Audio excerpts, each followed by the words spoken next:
सुप्रभातम विद्यार्थियों, आप सभी का संस्कृत की कक्षा में स्वागत है।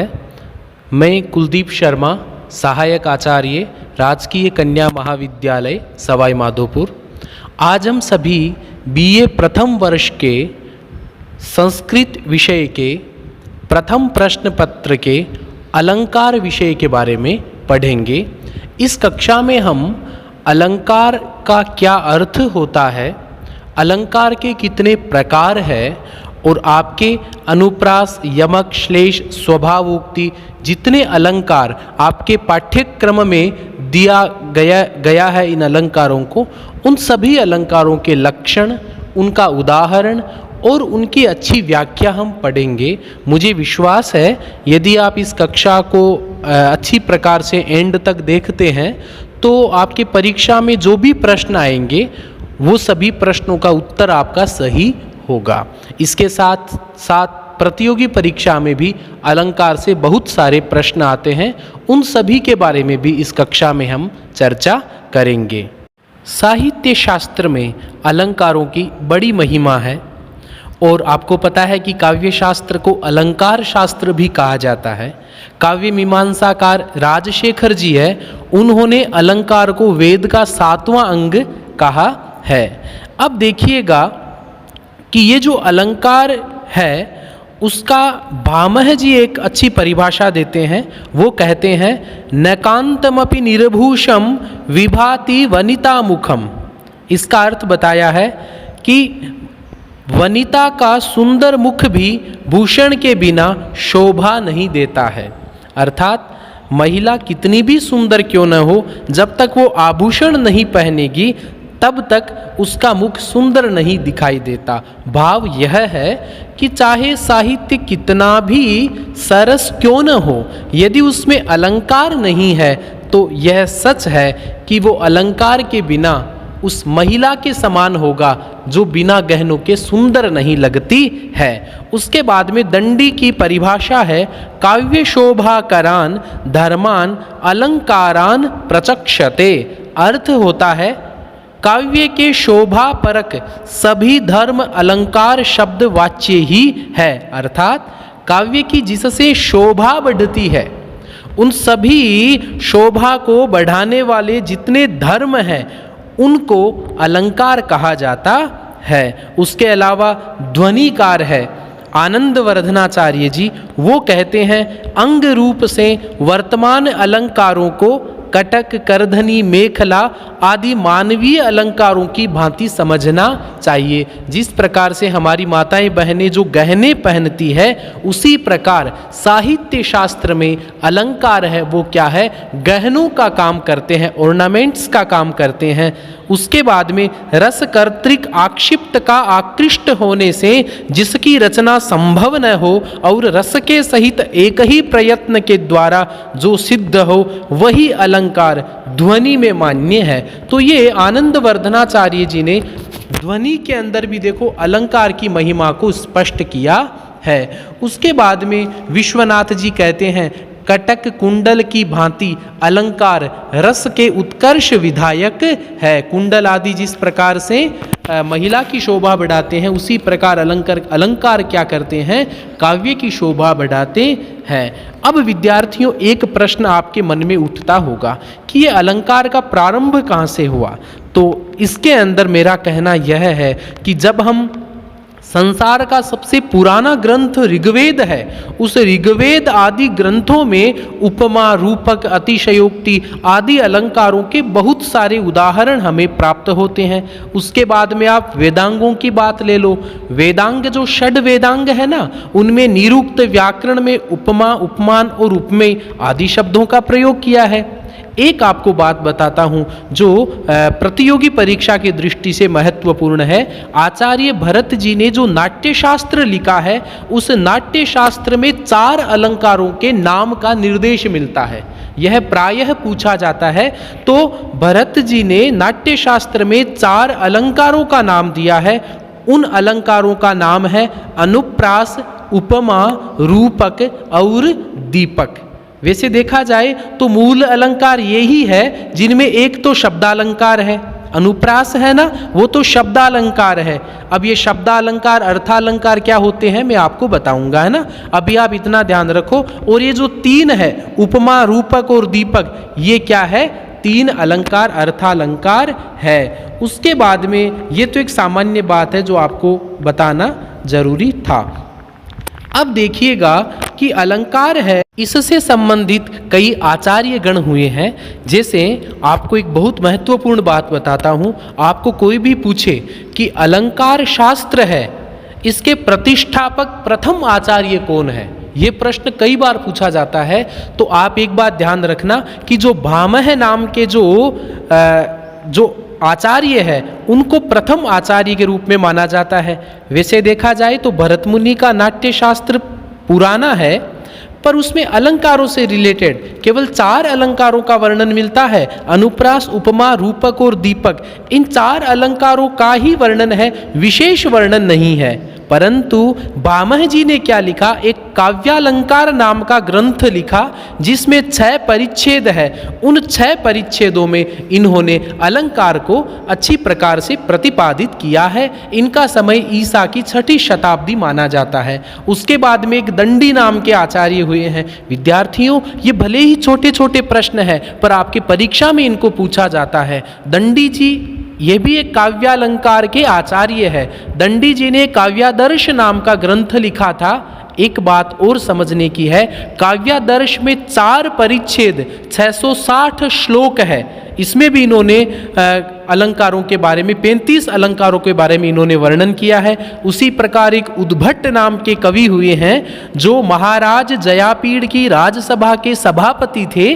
ठीक है, इनका ग्रंथ है काव्यालंकार सार संग्रह। आप ध्यान रखना, इन ग्रंथों का नाम और आचार्यों का नाम आपको याद रखना है। तो उद्भट है, उन्होंने काव्यालंकार सार संग्रह लिखा है। वामन जी ने सूत्र शैली में, आपको पता है ना, सूत्र छोटे होते हैं, असंदिग्ध होते हैं, है ना। तो वामन जी ने सूत्रात्मक शैली में छोटे छोटे सूत्र बना करके एक काव्यालंकार सूत्र नाम का बहुत ही सुंदर ग्रंथ लिखा है। इस काव्यालंकार ग्रंथ है ना, इसमें 5 परिच्छेद है। उसके बाद में रुद्रट जी है, उन्होंने 16 अध्यायों में काव्यालंकार का निर्माण किया था, जिनमें 11 अध्यायों में केवल अलंकार का वर्णन है। उसके बाद में भोजराज है, उन्होंने सरस्वती कंठाभरणम लिखा है।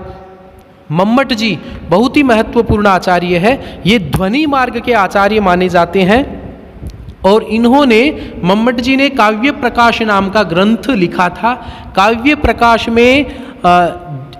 प्रकाश में 2 परिच्छेदों में इन्होंने अलंकार का वर्णन किया था। उसके बाद में रुय्यक नाम के एक आचार्य है, उन्होंने अलंकार सर्वस्व नाम का ग्रंथ लिखा है। शोभाकर मिश्र है, जिन्होंने अलंकार रत्नाकर नाम का ग्रंथ लिखा है।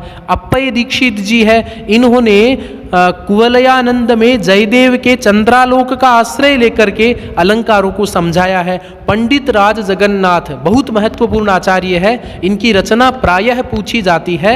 रस गंगाधर, इन्होंने पंडित राज जगन्नाथ जी ने ग्रंथ लिखा है।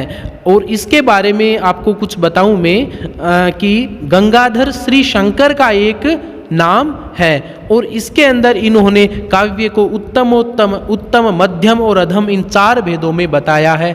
उसके बाद में विश्वेश्वर पंडित है, उन्होंने अलंकार कौस्तुभ नाम का ग्रंथ लिखा है। विद्यार्थियों, भले ही हम अलंकार पढ़ रहे हैं, परंतु हमें अलंकार पढ़ने के साथ साथ में अलंकार साहित्य का भी ज्ञान होना आवश्यक है, क्योंकि प्रतियोगी परीक्षा में अलंकारों के नाम दे रखे होते हैं, परंतु अलंकारों के साथ में उन तत्त आचार्यों को भी पूछा जा सकता है। इसलिए थोड़े समय में आप इन आचार्यों और उनकी कृतियों को आप कंठस्थ कर लीजिएगा। विद्यार्थियों, अलंकार शब्द का मैंने अर्थ स्पष्टीकरण किया, मैंने अलंकार शास्त्र के आचार्यों के बारे में बताया। अब हम अलंकारों के भेद कितने होते हैं उसके बारे में बताएंगे। वैसे देखा जाए तो शब्द और अर्थ दोनों मिलकर काव्य होते हैं। काव्य किसको बोलते हैं? काव्य में कोई ईंट या सीमेंट ये तो कुछ चीज़ें होती नहीं है, नहीं तो वहाँ पे स्टील, स्वर्ण आदि धातु होती है। काव्य में आपको दो चीज़ देखने को मिलेगी, शब्द और अर्थ। इसलिए बहुत अच्छी परिभाषा है, शब्दार्थौ सहितौ काव्यम। शब्द और अर्थ दोनों को मिलाकर काव्य कहा जाता है। इसलिए इसी परिभाषा के आधार पर अलंकारों के भेदद्वय होते हैं। पहला शब्दालंकार, दूसरा अर्थालंकार। शब्दालंकार कहते हैं जहाँ शब्द के कारण अलंकार की स्थिति हो वह शब्दालंकार, और जहाँ पर अर्थ पर आश्रित अलंकार होता है उसको अर्थालंकार कहा जाता है। सामान्य भाषा में मैं आपको बताऊं कि जब आप उसमें शब्दों को, मान लो कोई पंक्ति है और उसमें शब्द रजनी शब्द लिखा है, रजनी की जगह आप रात लिख दो तो वह अलंकार गलत हो जाएगा। रजनी शब्द की जगह रात्रि करते ही वो अलंकार नष्ट हो जाएगा। कहने का अभिप्राय क्या है, जहाँ पर शब्दों को आधार मान करके जो अलंकारों का निर्माण किया जाता है वो शाब्दिक अलंकार, और अर्थालंकार में आपको अर्थ समझना होगा। भले ही आप रात्रि की जगह रात लिखो या रजनी लिखो, परंतु उसका महत्व सिर्फ अर्थ से है। तो अर्थ को आधार बनाकर लिखे जाने वाले को अर्थालंकार कहा जाता है।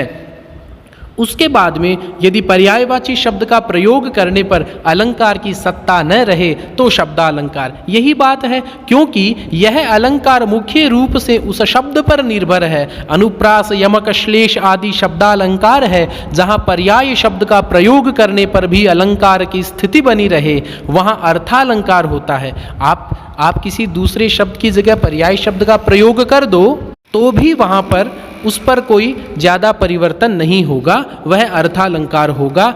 मुख्य रूप से इनका वर्गीकरण 7 प्रकार से होता है। ठीक है, जैसे सादृश्य गर्भ, विरोध गर्भ, श्रृंखला बंध, तर्कन्याय मूलक, वाक्य न्याय मूलक, लोकन्याय मूलक और गूढ़ार्थ प्रतीति मूलक। इस प्रकार इस कक्षा में हमने अलंकार है, उन अलंकार का अर्थ हमने देखा, अलंकार के आचार्यों के बारे में देखा, अलंकारों के भेद के बारे में देखा।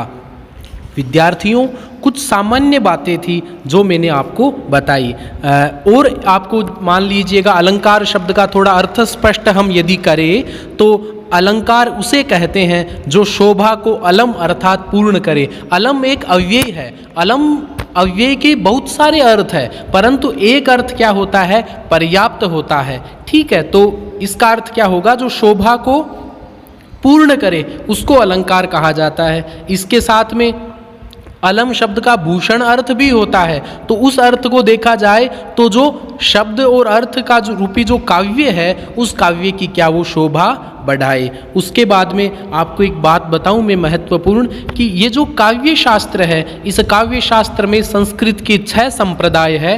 रस संप्रदाय, अलंकार संप्रदाय, रीति संप्रदाय, वक्रोक्ति संप्रदाय, ध्वनि संप्रदाय और उसके बाद में औचित्य संप्रदाय।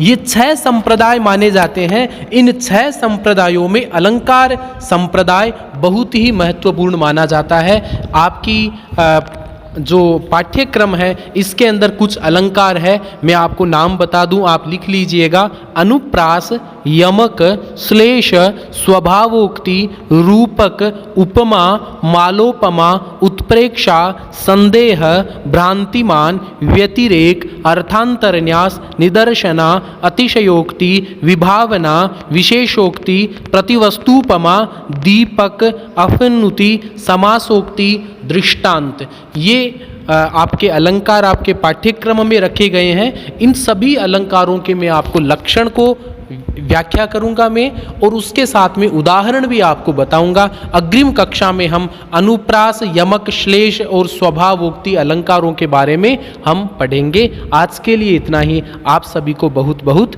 धन्यवाद।